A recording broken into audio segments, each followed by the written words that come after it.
Well,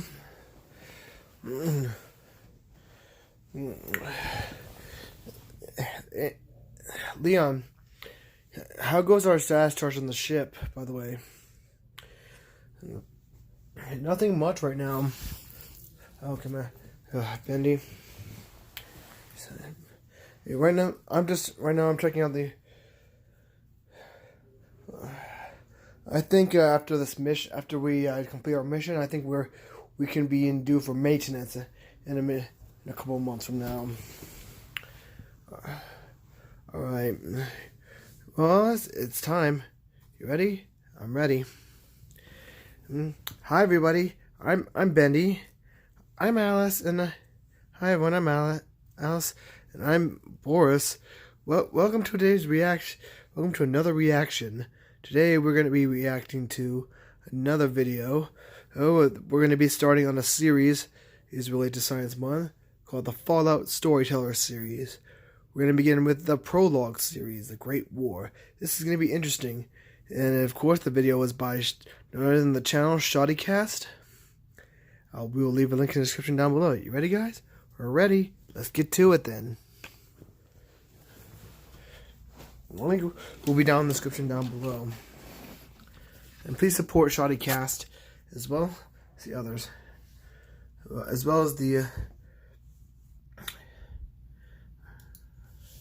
and if you have a science-related video you want me to react to, leave it down. Let's react to, just leave it down in the comments below. Let's get started. After it was a sure thing that America could wipe out a city with just one bomb, a scientist turned to Father and said, "Science has now known sin." And do you know what Father said? He said, "What is sin?" World War II quote.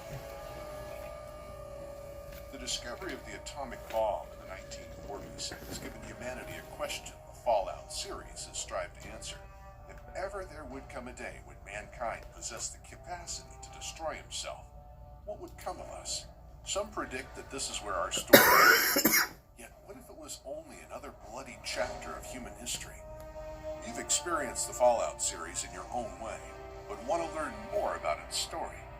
Well, to get to the heart of the story, you have to go back to the beginning. Alright, here we go. Fallout Lore Series. Presented by ShotyCast. Awesome. Prologue. Great War. Start.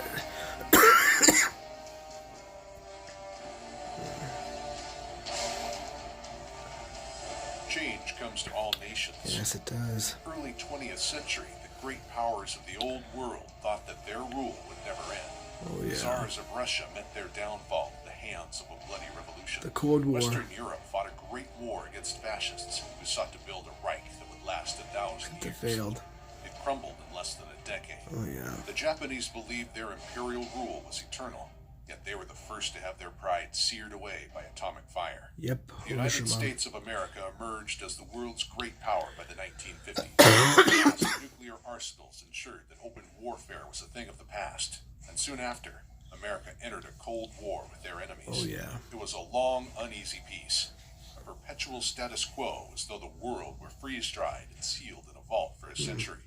Those wandering the wasteland today might find it hard to believe that only 200 years ago, the richest nation in the world existed here.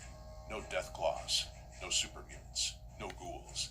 Most folk back then didn't have to fight for survival or scavenge supplies. Factories produced everything a person could want by the millions. Walking into a store with a stack of paper money, they could buy as much food, ammo, or clothing as they could carry. In fact, the biggest problem people faced was finding a place to keep it all.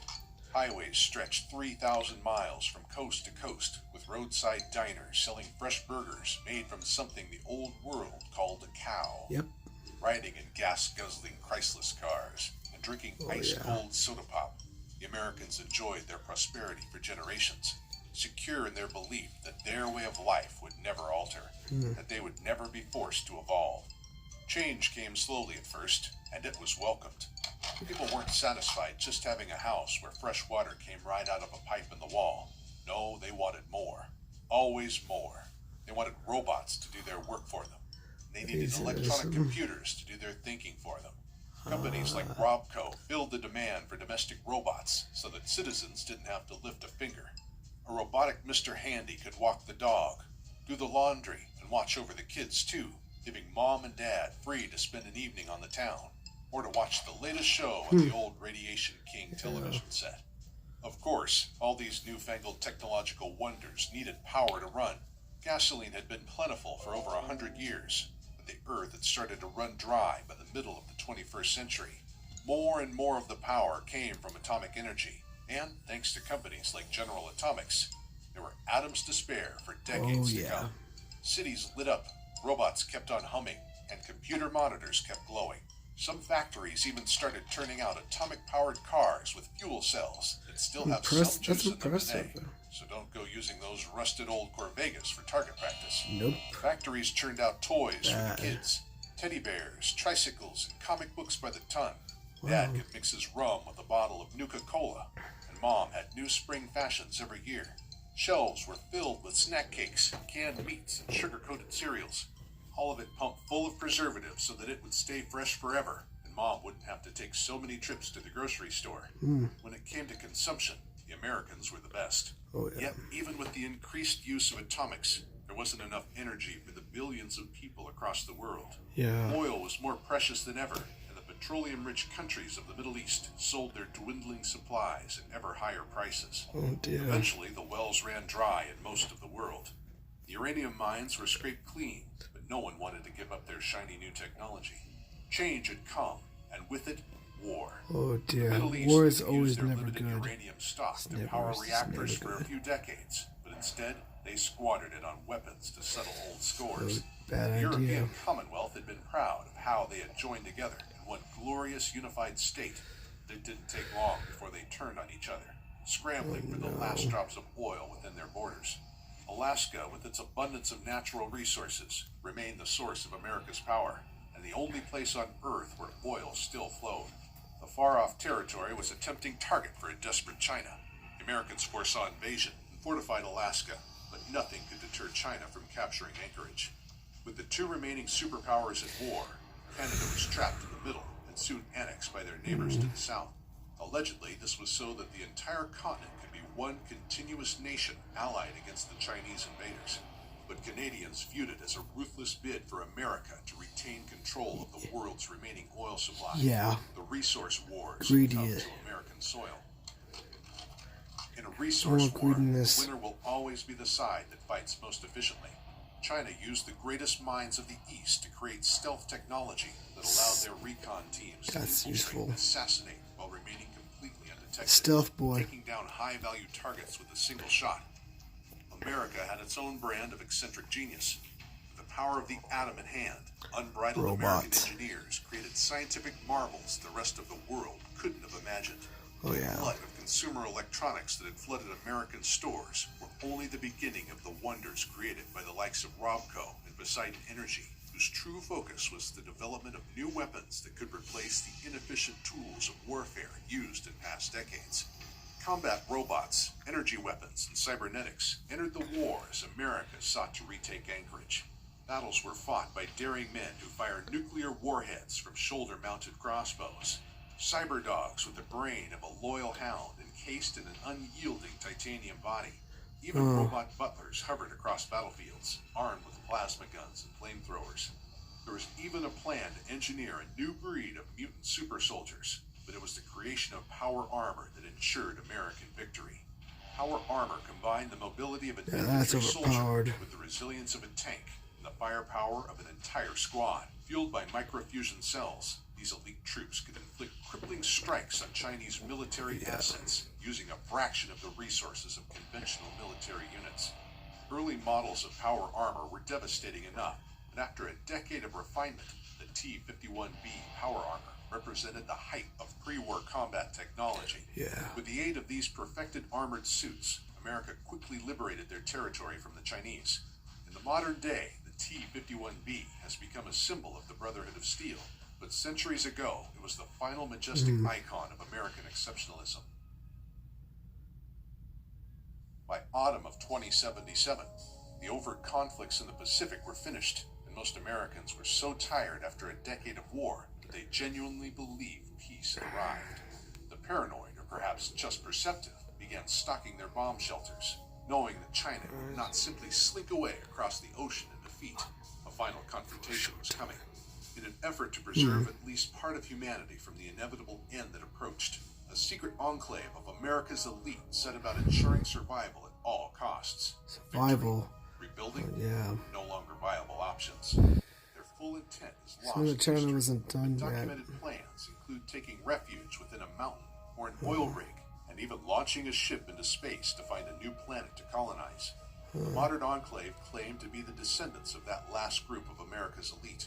That might be true, although many residents of the wasteland would argue that it takes more than a flag and a squadron of murder birds to be a government of the people.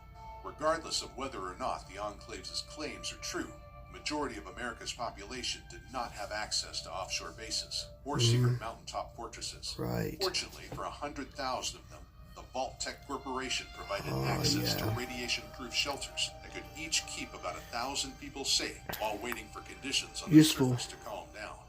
Nowhere near enough to save everyone, but it offered hope and kept the public from panicking. Yeah.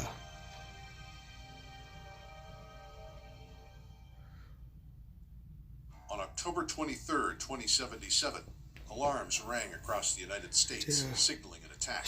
There had been plenty of false alarms and training drills over the years, and it isn't hard to imagine war-weary citizens shrugging their shoulders and going on with their day, unaware that this was really the apocalypse they had feared. Yeah. Perhaps people laughed when they saw their neighbors racing to Vault Tech facilities. The lucky and privileged few who had been assigned a place within one of the vaults might have felt silly when the massive doors rolled shut. They were among the tiny fraction of humanity that could still feel anything at all when the bombs landed. Historians still don't know much about what happened outside the vaults that day. People weren't concerned with writing in their journals.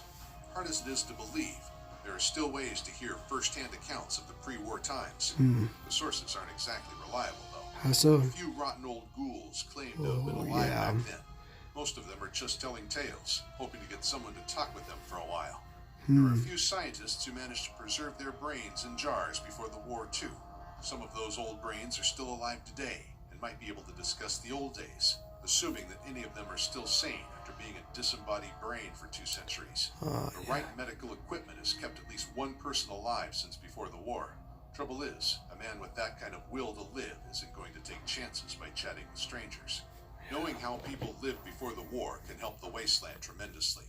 Scavengers and research teams dig up all sorts of things that can't be identified.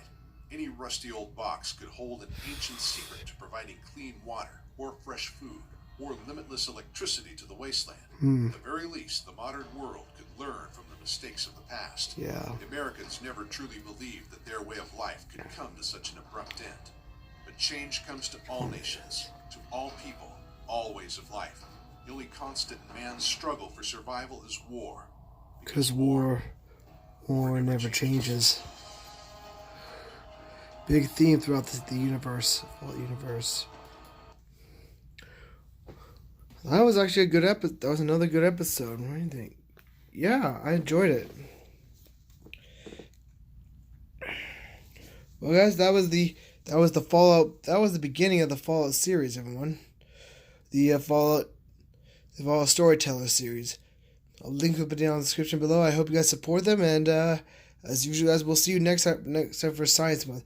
I'm thinking we should do another video of the Fallout series, Fallout Story series, continuing on. Hey, what do you think, Alice? Sounds great, actually. I'm actually looking forward to it. Me too. Hold on a minute. Right. What? Jack, what you? I thought you were on Siler City. Yes, but Commander wanted me to go back to the ship for a bit to check on how to get some from Leon. From Leon. Anyway, I've already got something for you guys to do. You're going to be reacting to Dimension X next time. Considering that that the series hasn't been revisited for quite some time, I think it'll be the best chance for you to get to it.